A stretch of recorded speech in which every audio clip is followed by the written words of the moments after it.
This podcast encourages and empowers you to create your own unique real story, develop your own unique real statement, and discover your own unique real self. The power is yours.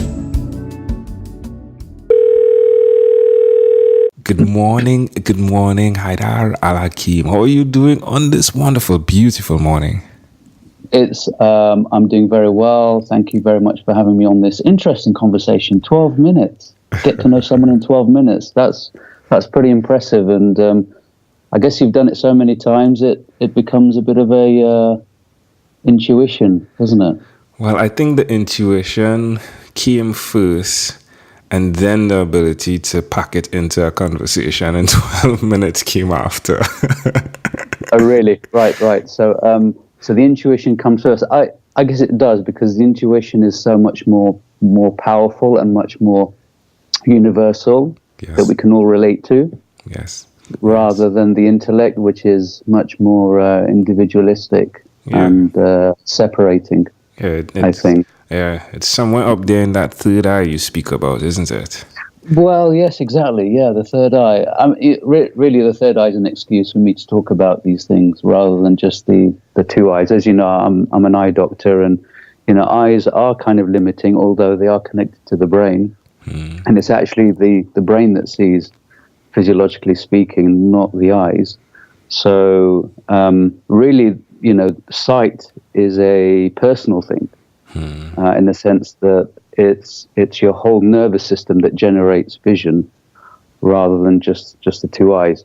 But still, it's still a physical entity, if you know what I mean. It's still limited. And I think once you start talking about third eyes and all these other kind of woo-woo areas, you're allowed to sort of innovate and be yourself, and allowed to sort of go into the clouds and make stuff up, and and really, I think I love to make stuff up.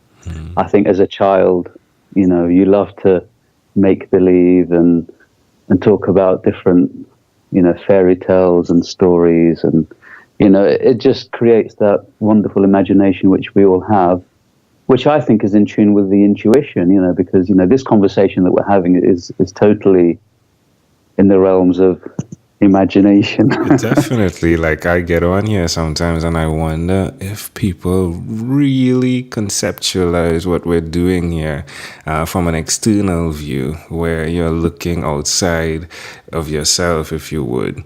Like, we just connected on something called the internet, and we're using a technology to have a conversation. Where are you located right now? I'm near London. Right. Yeah, so in the UK. You're in the UK and I'm in Trinidad, right? Wow. And we're having a 12-minute conversation for something that we're going to then share on a podcast. Like, how amazing is that?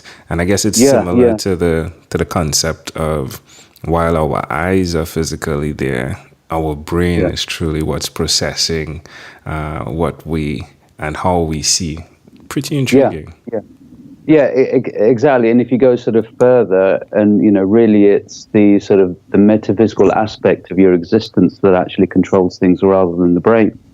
So now, science is telling us that actually maybe it's not the brain that's controlling things. The brain is just some kind of center, like a control center, with lots of switches and lots of flashing lights and so on, and it just sort of it's like a big relay capacitor. I'm not a mechanic or a electronics specialist, but it seems as though it's like the black box kind of thing.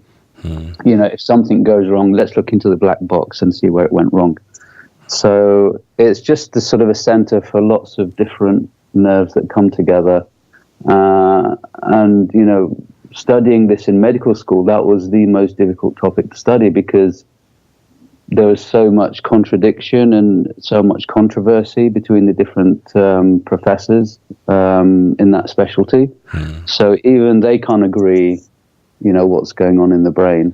And it's interesting how medicine will sort of evolve over the next 10, 20, 30, 40 years, given that now that you have all these other aspects involved, particularly bacteria and foreign agents that have a massive play in our bodies. And, as many people know, that we have something like 10 trillion cells, human cells in our body, and we have over 100 trillion foreign cells, i.e. bacteria and parasites and viruses and all these other things. And, science is telling us that these bacteria and what they call microflora actually have a massive influence over ourselves, and even our behaviors and even our thought processes and even our mental states of mind. So these are all very interesting times, and people have been talking about these things in the past, whether it's in religion and whether it's in mythology and sort of all these other mystical sciences. And it's nice to see that actually our current religion, which is called science, is kind of taking us to that sort of mystical area as well, which is why I'm a fan of this third eye stuff. But yeah, I mean, it's an excuse to sort of talk about this thing within a within a kind of a structured way, really. But I've always been involved in spirituality. I was brought up as a Shia Muslim, and spirituality is something that's essential in our being. And if you try and take that away, or you sort of poo-poo that, it will cause a lot of internal strife and internal imbalance, and that's where you get all this sort of stress and burnout and mental health issues. And unless that's allowed to flourish for the majority of us, and we're given that space to find our spirituality, I think these mental health issues will get worse. And as you know, with this technology, it has both positive and negative, and we know about the positive, given that we're having this conversation over the internet, but also it has the negative, which is it causes this kind of disconnect, particularly humanistic disconnect and spiritual disconnect. Yes. And for us being oldies, we've had experiences of human interaction when the internet wasn't here, and with the younger generation, because they've been brought up with this technology, they haven't had as much human connection as we have. Yeah, and I think expanding the podcast, then I connect to people face to face, has been a great takeaway in learning and comparing the values of one to the other. And I found that it was actually a bit traumatic, but we did travel extensively as well. But it was just, there's a lot going on psychologically because of my expectations of what I did online and the reality that occurred when I attempted to do the exact same thing offline. And that's a huge conversation. But yes. Yeah. I mean, it's quite interesting because I do the podcast myself, and I find it much easier to have conversations online, not looking at the person. Yeah. Do you know what I mean? Yeah. Once you actually meet them, because I've done a few interviews face to face, and it's totally different, and it's very difficult. And a lot of the people that I meet, there's a lot of barriers there, and it's quite interesting. As you said, it may be my expectation that I expect things to be as smooth online as I would have expected to be offline. But I think there were, someone did show me a study to show that people are much more comfortable when not face to face, particularly on a sort of interview and even on a therapy side of things. So online therapy is probably more effective than offline therapy, which is quite interesting as well. Whether that's due to the changing dynamics of human interaction, our worsening communication skill, our worsening empathy skills and humanistic skills, and, going back to this third eye, sort of our third eye and our spirituality sort of getting unhealthier rather than healthier. Wow. Well, Haidar. We've blown past our first and second segment, but there's a part of this conversation that I love to get into. So let's just touch quickly on your podcast, though. How can people get more of you? Because you carry a ton of valuable information. Lovely, yes. Tell me the name of your podcast and where we can get more information. It's called Surgical Spirit. It's on iTunes and Spotify and SoundCloud and Google Cloud. Surgical Spirit, and it's for anyone who's interested in opening their third eye and having a happy life. There we go. All right, champion. Well, let's switch gears for a moment. Let me now invite you into my time machine that is surrounded with beautiful, warm, blue Caribbean water. Haidar, what is your earliest childhood memory? Earliest childhood memory is going to the waterfalls in northern Iraq, and had lots of food there, and spent time in the cold waters. How old do you think you were? 3. Why do you think this memory is so clear? I got pictures of it, and I remember my uncle tickling me a lot, and I think that was a reason. How do you see that memory, if even, connecting to who you are today? Bubbly, happy-go-lucky, smiley, and just wanting to have a good time wherever I go. That's super cool. I see in your Skype picture here that it seems as though you're eating at a table. Food seems to be a big thing in your life.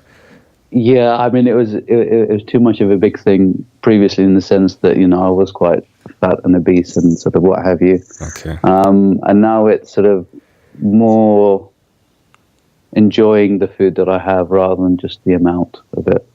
Quality instead of quantity. Quality, yeah, I think so, yeah. That's what the wife says anyway. If we fast forward to when you were 12, what was your favorite song that time? My favorite song? Yeah. Oh. Do you know what? I don't have a favorite song. I think probably at 12 it was The Eye of the Tiger. Okay. I think. Well, that definitely connects, right? I mean, the eye is definitely the thing that connects the idea. Yeah, that's super cool. I think it's just adversity, getting over adversity. And because, my family's involved in politics and religion, and my family went through a lot of adversity when they were in Iraq. And that's always been my theme. It's, being knocked down and getting back up again. So I really love that song. Yeah, it's really powerful. We got to visit the Rocky Steps, and it was amazing to see how that story being communicated infected, if you would, or affected so many people. Because, my friend, there was like a band that came up the steps playing, and then there were people who were just running up the steps. So, wow. I just to speak to your challenges, I hope that there's the thankfulness in it, because through it, the strength is there for others to become stronger as well. Yeah, it's powerful. I mean, it's powerful for me watching these people change into bodies of strength because of what we're doing and what you're doing, and it's really inspirational for us to keep going as well. Yes, sure. All right, my friend. Well, we've arrived at our destination, but before we get off of this time machine, there's a small declaration form, Haidar. So it's yes or no. Are you ready for this? Yes. Haidar, have you chosen someone to pass on your skills to? Yes. Are you married? Yes. Do you have children? Yes. Do you believe in God? Yes. Do you have an inner circle of friends? Yes. Do you watch TV for more than 3 hours a day? Yes. What about screen time, the phone and or the computer? More than 8 or less than 8 hours a day? More than 8. All right, Haidar, if you had to share with us your own unique real statement, a statement that represents who you are, what would you say that is? The eyes. Love it. Haidar, this has been a great pleasure. Before you leave, is there anything else you'd like to share with our amazing audience? Guys, just do it. I mean, I've got 3 things, just do it, get on with it, and effort.